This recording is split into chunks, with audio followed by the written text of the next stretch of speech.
So today, I thought I'd share with you my 5-year plan. I'm kidding. I don't have a 5-year plan. I would never make a 5-year plan. You gotta be nuts, crazy, ridiculously stupid to think that in 5 years, anything you plan now is going to actually be worth a shit. It's not, all right?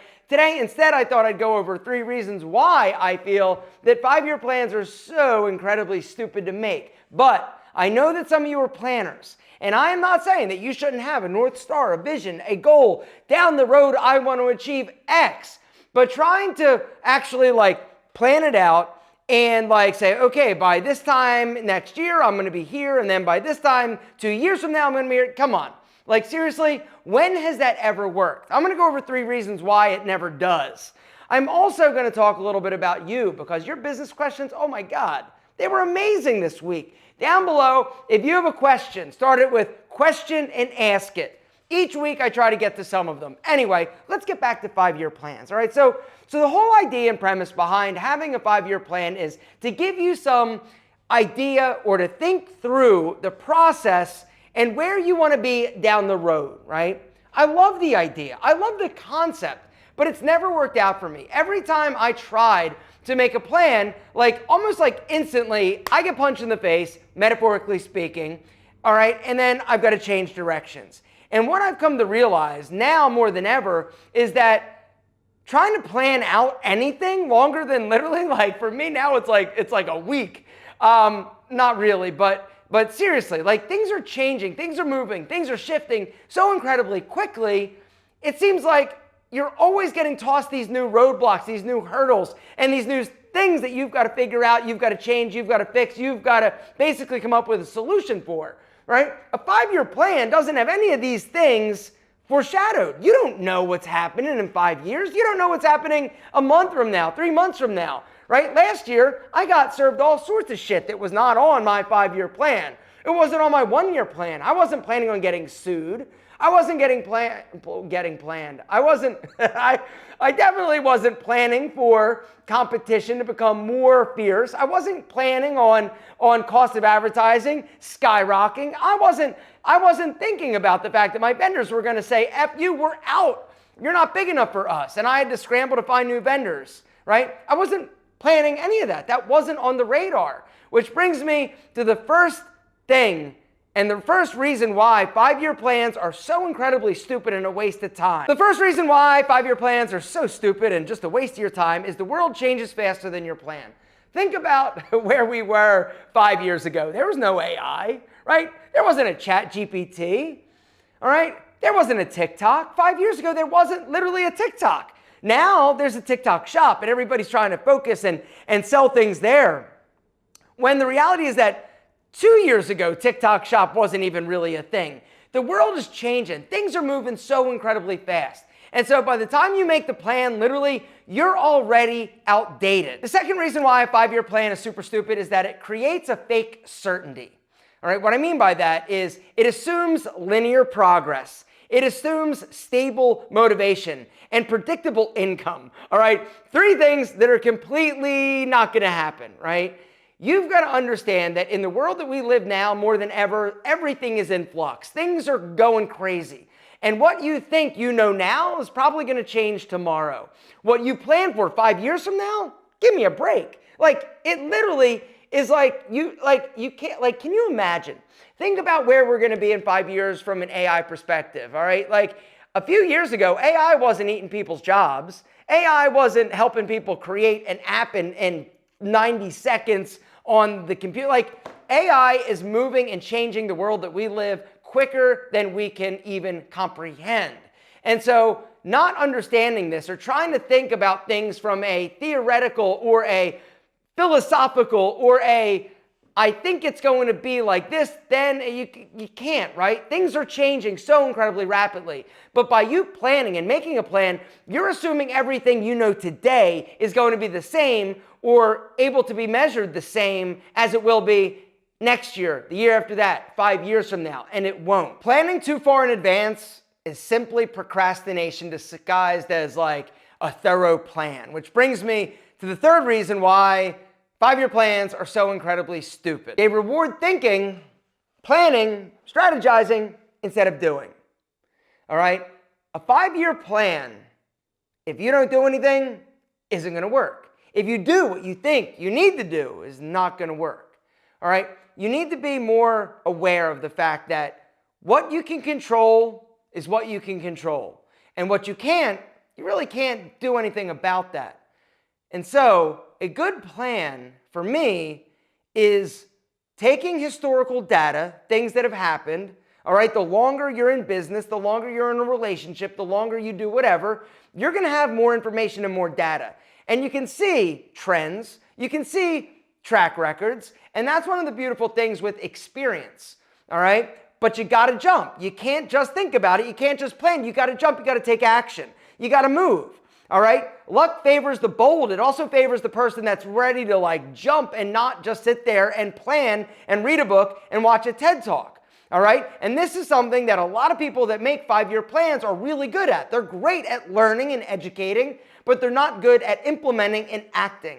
And this is the missing component that really, truly, in my opinion, separates the winners from the losers and the dreamers. All right, it's the people that are willing to take the chance, the shot, and just go and figure it out as it happens. In order to be able to plan effectively and not have it be completely like just theory, because that's one of the things and the reasons why a business plan is kind of worthless, right? It's all theory. It's all based on hypothesis. It's not actual implementation.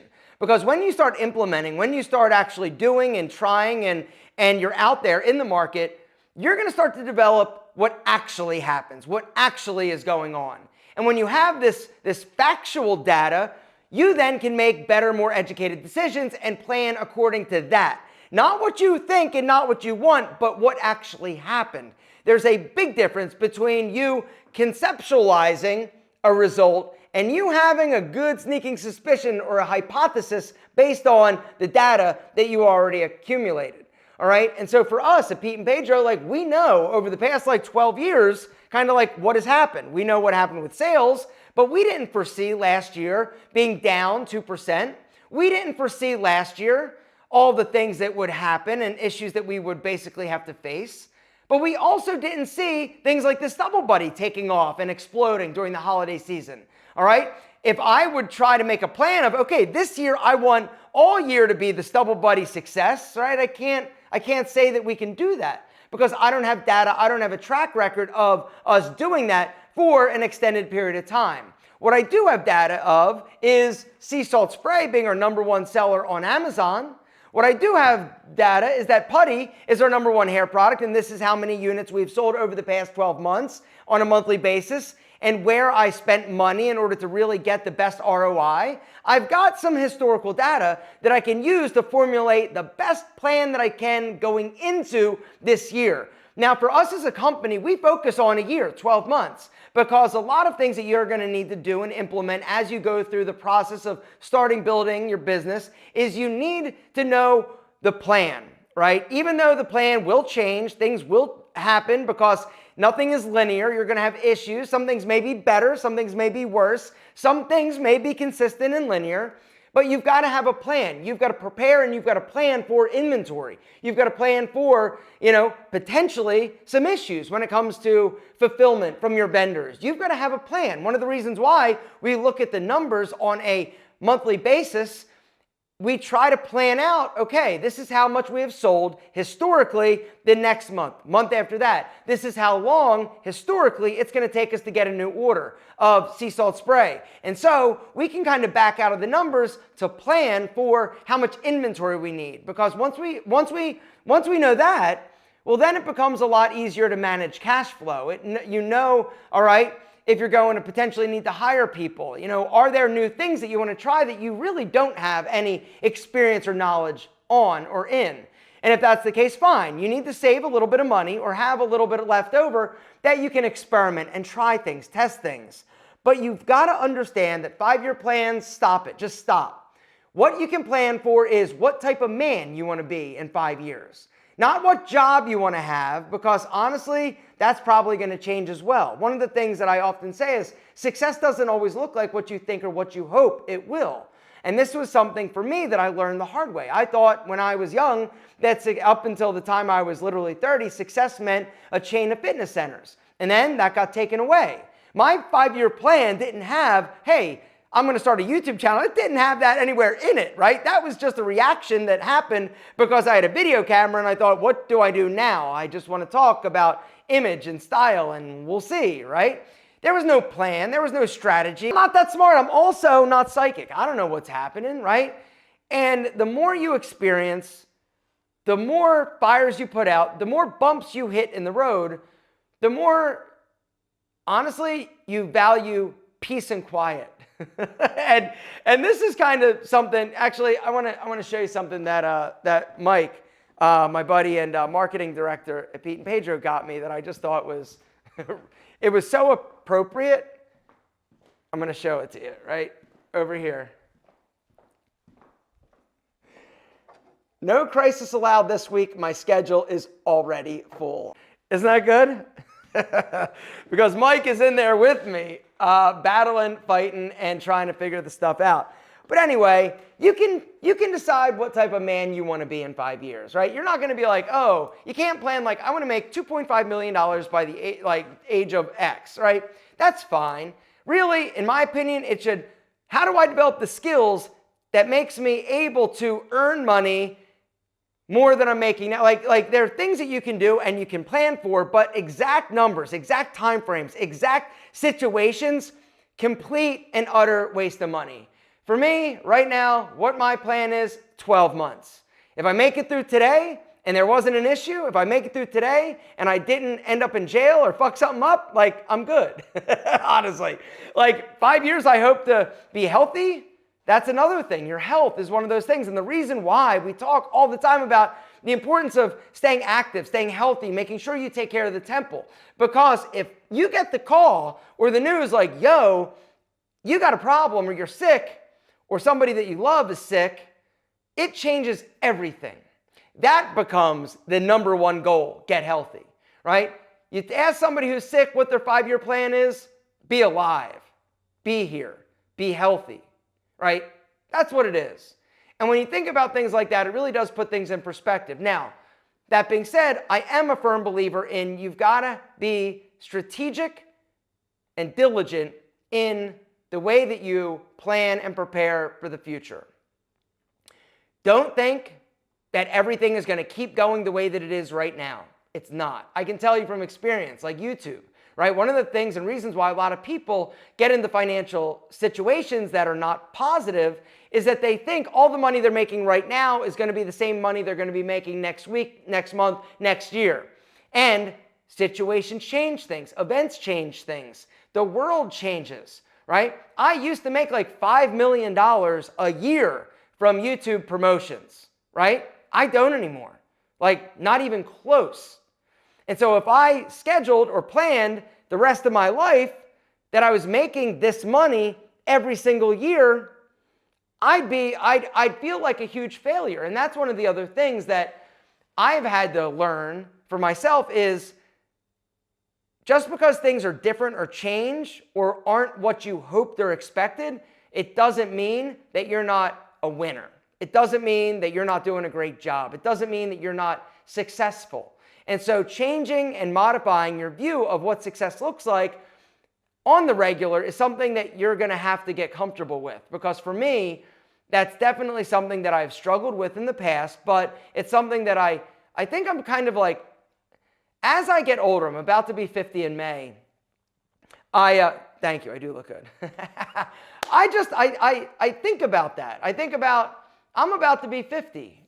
And, you know, what does success looks like? It's become almost a lot simpler and easier now that I've had some data that I can look back on. I've been super broke. I've been not broke. I've been, you know, successful financially. But what do I want and where do I want that to lead me in the future? In 5 years, I don't know what I want. I don't know if I'm still going to be wanting to make YouTube videos. I don't know. I don't know if I'm, you know, going to have another career. I just don't know these things. And so the beautiful thing and the thing that I have learned over my life is that you've got to be open to change. You've got to be open to different ideas. You've got to be open to new horizons and new North Stars. Because if you think for a second that just hitting that one goal is going to be like the goal and then it's done, like, and then that's it. No, it doesn't happen. The goalpost keeps getting moved as you become successful, as you face adversity, as you try to figure shit out. Gentlemen, that's my little diatribe on 5-year plans. I don't make them. I don't recommend you do either. What I would do is try not to end up in jail. And you know my motto, right? Or my mantra every morning. Don't fuck it up today.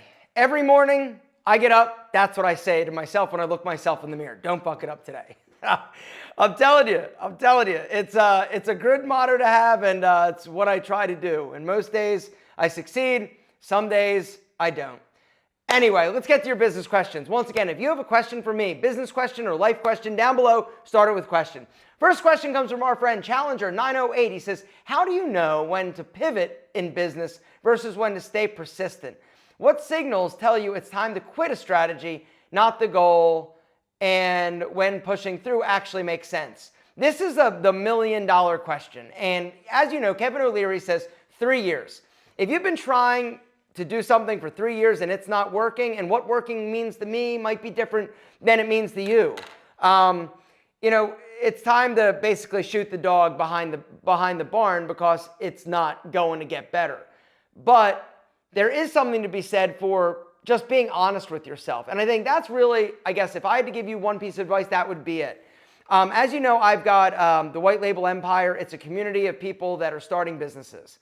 And a lot of times people come up with an idea and they'll be like, I want to do X. And it's like, awesome. And then 3 months later, it's like, it's just not working. I got to change. I got to do something else. It's a bad idea. Why? Oh, it didn't work. What do you mean it didn't work? It's been 3 months. What did you do? What did you try? Have you given it 100% of your effort? The answer is always no. And if you don't give it enough effort or time, then of course it's not going to work. But there's also something to be said for being honest with, is this, even though you may want it, gonna work? Like for me, I had to be honest when my fitness centers were like done, right? I'm like, I would have sold a kidney to keep it going if I could have found a buyer.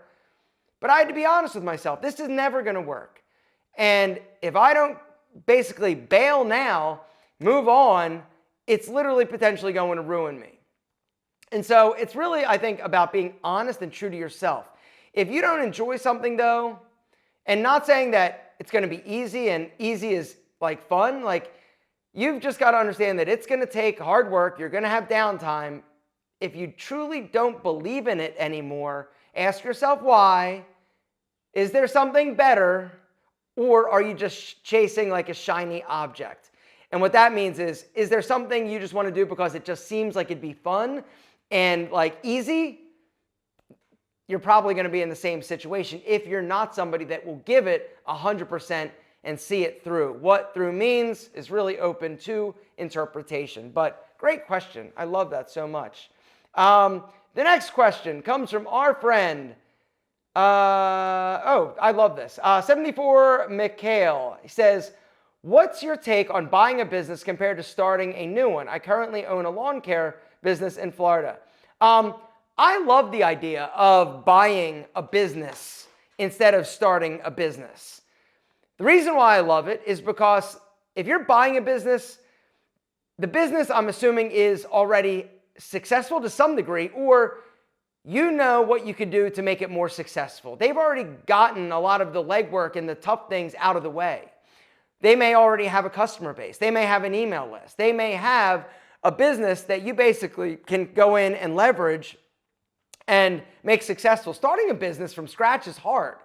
Now, there's a lot of potential upside. You don't have to spend the cash up front to buy the business. But a lot of times people that are in a business that's kind of just like, coasting or working, but not really like doing great, they would be more than happy to let you take it off their hands for a good price.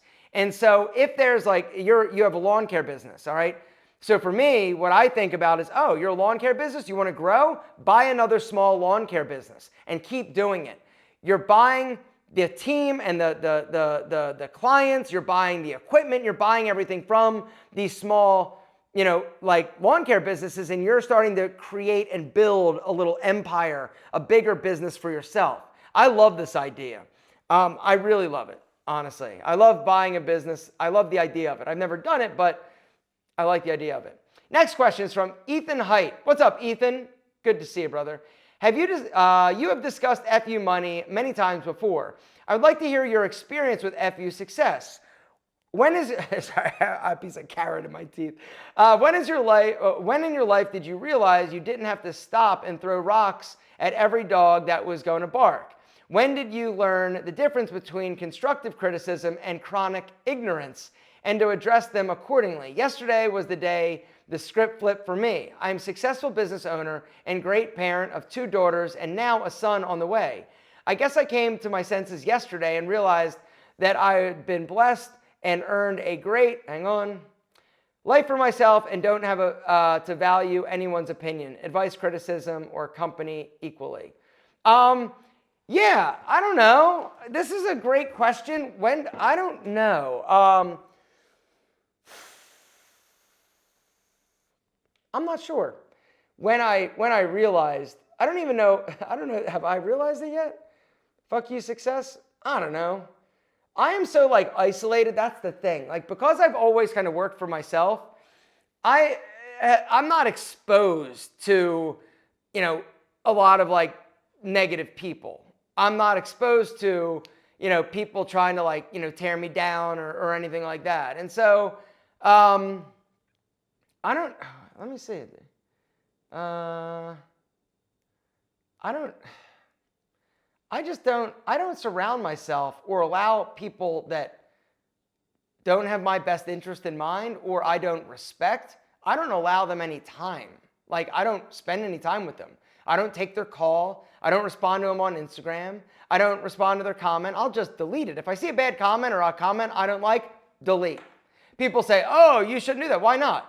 I just don't like seeing it. And just because somebody has an opinion doesn't mean that they have the right to that opinion if it's my personal channel, if that makes sense. It's not a democracy. Now, that being said, I will sometimes, think about some of the negative comments. I will think about some of the things that are left. And typically the things that sting or affect me are things that I know are true. And so if that's the case, it does make me reflect. I am very reflective in terms of the way that I think about things, and I consider to be quite self-aware, but I think we all always can get better. I don't know. I got to think about this, but it's a good question. I got to come back to this. Not today, but I'm gonna keep thinking about this because I like it for a bigger topic. I like it. Thank you. Next question is from our friend Viva Puco Flow. Yo, Aaron, respect on holding it down on YouTube for 10 plus years. It's almost 20 years, bro. Seriously, I know. Most people don't make it past 5 because they chase fast money or burn their audience. You clearly play a long game and built on a solid ground. For a business mindset perspective, how do you train yourself to think long term when short term wins and quick monies are always right there? No, I've been doing this. I've been doing YouTube since 2008. When I started YouTube, it was cat videos and me talking about style. There was no idea that you could make money on YouTube back then. It wasn't even like a thing. People didn't make money on YouTube. I didn't have my first brand deal. I was on YouTube for 5 years before I had my first brand deal in terms of sponsorship. So for me, it was always just about the content. It was always just about giving value. And that really, truly, I feel is the thing that misses a lot of times these days. People know, oh, there's money to be made. And so they'll try to make money too soon before they actually have built the trust or the authenticity. And so for me, yes, I built businesses off of it. Yes, I did sponsorships and promotions, but it was always with the idea that I can't sell anything or talk about something that is not right for me or my audience, and to be basically just as authentic as possible. Don't worry about how you're gonna make money right now. If you wanna be a content creator, just start posting. Talk about things you're passionate about. And just be real, be honest, and be authentic. That is the one thing I can tell you is something that will pay off long term is authenticity. For me, when I started, a lot of the videos that I did, I was looking to see like what was popular on YouTube. And so I would say things or do things or act in a manner that was not becoming of a gentleman. And I was almost like embarrassed of myself. So I deleted a lot of those videos. Things changed when I got honest and real. And that is the best tip and advice I can give you for a potential career in social media. The next question is from our friend, Give It All to Lose It All. Aaron, I want to save a large amount of money in a 6-month period. Do you have strategies for what spend, save your income, and what do you think are some tips to not spend unnecessarily? I mean, this is just a budget thing. It's kind of like I think of it like a diet, right? I currently right now am on a diet. I'm trying to lose about 10 pounds of body fat before I hit 50 and before the summer. And so when I think about this, it's like, okay, I was eating a lot of calories. Like when I actually started to really pay attention to what I'm consuming, you know, all the handful of nuts, all the snacks, all the protein bars, all the, like just a piece of cheese, all the tortillas, like all the little things that I was snacking on were adding up to like big calories. Right? But when I decided, okay, I'm going to stop, I'm going to change this, I need to basically get my calories down. I'm already exercising a lot. So I knew that for me, if I wanted to lose weight, I needed to, you know, not have that third glass of wine on Friday, all right? Or, you know, not drink on a Thursday. I needed to really focus and cut my calories back. I've got a few months, I've got 10 pounds to lose, but I need to really pay attention. So step number 1 is know what's going in your mouth, AKA how much you're making, and then how much are you spending? How much is going out? How many calories are you burning? How much money are you spending? And then it really boils down to what is the goal? If you know how much money you're making, and generally you know how much you're spending on a monthly basis, how much you spend, and only you know that, on your car, on your house, on your clothes, on your stupid, you know, coffees or whatever. I do say treat yourself. If it's a coffee you love, don't be like, I'm going to save $2 a day, unless you need to save $2 a day.